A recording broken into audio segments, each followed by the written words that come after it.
if I go and order a coffee and I ask for oat milk, they'll be like, 25 cents extra. And it's like, man, I have so many other things to worry about.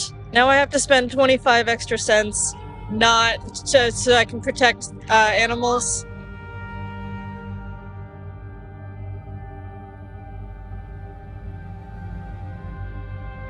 Okay, what do you think of slavery? Generally, I'm against it. Okay, so you would say it's bad, right? Yeah, yeah. Why is slavery bad? It undermines human freedom and the human condition in general. Okay. What is it? Okay, so you said it undermines the human condition and humans. So, would you say it's bad because we take the liberty away from humans? I think that's a good way of putting it. Okay. What if we find an island somewhere where there's Neanderthals on it? Do you know what Neanderthals are? Yes. Yeah. What if we find an island with Neanderthals? Would it be okay to enslave them? No, because Neanderthals are still considered human. They're the same species. We could interbreed. It was a whole thing. Let's say if we can't interbreed with them. Ah, okay. Generally, still a bad idea. I think there was a case a little while ago where they were enslaving monkeys. Also bad. Generally bad. Okay. What if, okay, I'm going to ask you a couple more hypotheticals. What if the enslaved person can't comprehend that they're being enslaved? Does it make it okay? That sounds a lot like what they used to justify actual slavery in the 1800s. Yeah, I like that, yeah. Yeah. So would it be okay? No. Okay. What if the enslaved person looks different? They have a different skin color or a lot of hair? Still bad. Still bad. Okay, I like that. What if everybody's been doing it and for thousands of years, they've been enslaving people for thousands of years? That it makes... Again, same argument they used in the 1800s. Still bad. Okay, what if the slave owner would be financially broke if they would stop enslaving them? I mean, if your business relies on slave labor, maybe you need a new business model. Okay. Okay, and my last question is, and I'm not trying to catch up on this because I also used to participate in it. What do you think about animals that we force into slaughterhouse for us? Yeah, not great. Would you say that's a form of slavery that we... In a way, yeah. In a way, yeah. And do you think it's necessary to do this to them? No. And yet, I'm still not vegan. Yeah. There lies the cognitive dissonance. Okay, it seems like you know it. So what is keeping you from being vegan then? It's just the fact that it would require so many changes all at once. And hopefully society will become more vegan friendly. One thing that bothers me, and I haven't seen it so much in Amsterdam, but like if I go and order a coffee and I ask for oat milk, they'll be like, 25 cents extra. And it's like, man, I have so many other things to worry about. Now I have to spend 25 extra cents so I can protect animals. Yeah, I see what you mean. But would you pay 25 cents extra to not kill an animal? See, I mean, I'd like to. You'd like to. Okay. What do you think veganism is? Because you mentioned it before. Veganism is not using any animal products in your cooking, in your life, any of that. Yeah, so veganism is a moral principle where we oppose the commodification of animals. Mm-hmm. It means we oppose the idea that animals should be treated as objects. Mm-hmm. So that means we don't consume animal products, we don't go to circuses, we don't go to zoos or anything that exploits animals. So what about that definition that doesn't speak to you? I mean, in what way? What do you mean? So it's a moral principle where we oppose the commodification of animals. Do you oppose the commodification of animals? In general, but like I said, I'm on my journey. You're on your journey. Okay. And on this journey that you are, is your destination to go vegan? I mean, I'd like it if there were more vegan options, essentially. I'd like it if there was more cheaply available lab-grown meat so that no one's harmed. I'd like if there were more milk alternatives and that they were more the default as opposed to the exception. And hopefully one day... Where do you live? I'm actually from America. From America? Yeah. So you do have milk alternatives, right? You have oat, soy, I think all sorts of nuts. That's usually what I go for. Yeah, yeah. So any of this, right? You said you want more alternatives, but there's always at least one alternative, right? So that means you always get to choose between sending an animal to a slaughterhouse or not sending them to the slaughterhouse, always, because you have at least one choice, right? So then my question to you is, why choose to send them to a slaughterhouse? Listen, at some point, you get burnt out on empathy. Yeah. Okay? At some point, as much as I would like to have the vegan peppermint mocha coffee creamer, at some point, you just have to say, I need I need peppermint. And it gets exhausting to worry about every single action. And you're right. I do try in little ways. I don't cook with meat at home. I try to buy the oat milk as opposed to the cow milk. But if we worry about every single thing at some point, we can't worry about anything. And that's when you collapse. I want to ask you what else do you worry about, but before I do, let me just. Oh, I have a list. I can go. But before we go into that, let me ask you: do you know what? Because we mentioned milk. I suppose you eat cheese. Yeah. Do you know what happens in the dairy industry? I'm sure it's not great. I'll just tell you in a nutshell. So, cows produce milk for their babies. They get kept in a thing that the industry term is a rape rack. They're held by their neck. Somebody Yep. puts their hands in their anus, holds their cervix, and ingests blue semen. Yep. Bad idea.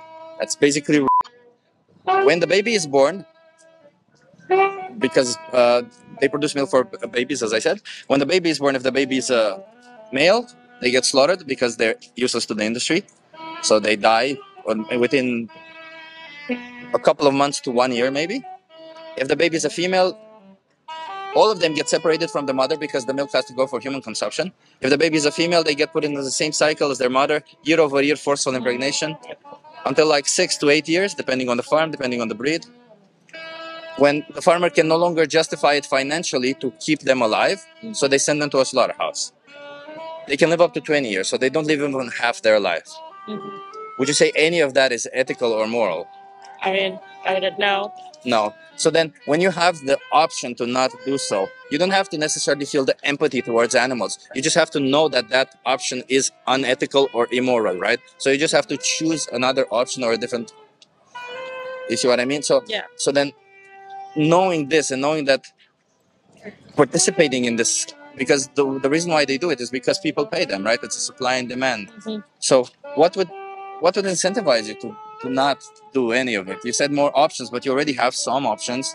So why wait for more options? Why do you need two options when you only choose one anyway? Well, I like specific options, and sometimes it's cheaper. So one of the ways we could fix that is if we eliminated subsidies from the dairy industry, so that Yeah. it would not be cheaper. That's a good one, yeah. But sometimes you like specific things that you've been doing, but I see how that falls into the trap. Yeah. Yeah, so it's, as far as I understand, you're a bit disconnected towards the whole situation, what's happening, right? Because you're not aware of what happens to animals. You said you have empathy burnout, you called it, right? And that's, I think that's a thing. So I'm sorry if you feel that way. But like, say you had the option to exploit a human being or exploit, let's say, a dog. Would you exploit that dog? I mean, no, but sometimes you're choosing between two bad options. You can either choose, cow milk that was made by exploiting a cow, or almond milk, which is a huge waste of water, one of the most water-intensive crops in the world. Well, it's still better than cow's milk. True. It's like 50% less water. Fair. And you can, so it's still better. And again, you're not infringing on somebody's right? You're not, because that's what it is about, right? You're not enslaving an animal. You're not sending them to a slaughterhouse. And then you have to think about, what about the undocumented workers who are being unfairly exploited for their labor? But that happens also in the industry, right? Yeah. How does that compare? And then you can, the only really way you could do would be to buy local from someone you know who's definitely not exploiting anyone. But I don't know anyone who's selling any kind of milk. But any animal product comes from a form of exploitation. None of these animals consent to being forcefully impregnated, having their babies taken from them so that we can drink their milk. Right? None of them do that. And all this is standard practice across the board. It happens in small farms and in large farms. So why, like, I understand that you think that one you could justify by saying, yeah, no option is perfect. No option is perfect. That's true. But the option where we don't exploit animals is clearly better, both for the animals and for the environment, if that's your concern. So, but even if it weren't better for the environment, let me ask you this: like, it's good for the environment to kill people. Should we kill people? Generally, no. Generally, Seems no. bad. Seems bad, right? So the same could be said about the animal industry, right? Animal agriculture, right? We don't. Should we kill animals Well, for an optional product? yeah, we probably shouldn't. We probably shouldn't. So I don't want to keep you too long, but what would you take from this conversation going forward? I'll make more of an effort to choose the cruelty-free option. Yeah, and you told me you have some issues with price and with availability. I'll give you some resources to help you out, but vegan food doesn't mean um, mock meat, which you're probably thinking of, but rather tofu, tempeh, pasta, rice, beans, lentils. All of this is vegan. Most of your dish is probably vegan if you think about it, right? The only thing that's not vegan, they would say, if you would eat meat or dairy. Yeah. Or eggs. But all of these they're very bad for the animal, so you would just have to be cutting off like 10% of your meal, right? Yeah. And when you said you would rather have more options because you would have the luxury to choose more options. You would still choose them what, based on taste, or what is it that you would choose them? Probably taste. Yeah, but do you think taste should justify what we do to animals? I mean, I've already tasted it at this point. Yeah, but like, imagine this way: like, taste is a sensory pleasure, right? Can we justify doing whatever we want to animals as long as it gives us pleasure? You make a good point. Right? That's kind of the thinking. I'll give you a card before you go. What's your name, by the way? I'm Ellen. I'm Chip. Nice to meet you, Ellen. So, do you understand your responsibility in the matter? Yep. Okay, that's what I wanted to get from you. So I'll give you this card. Oh, adorable. So let me just tell you real quick, and I'll let you go. So if you scan this QR code, or if you go on this website and type in this code, they're the same thing. You'll get resources how to be vegan. There's this thing called Challenge 22. You also find it there. And on it, if you subscribe on it, they send you recipes for 22 days for free. They hook you up with a nutritionist to get the best nutrition. Sounds like this is what you need. And they help you reach within your budget, reach within your preferences, your taste preferences and everything. It's just a matter of choice. And if you're having even further difficulties, there's personalized help. All of it is free. Somebody will log in with you on the Discord server and help you even further.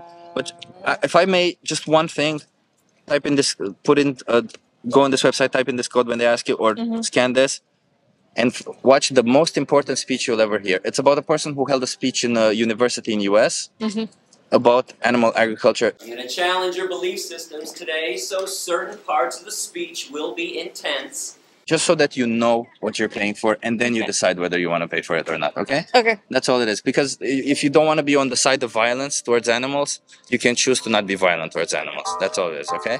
All right, thank you. Okay, have a good one.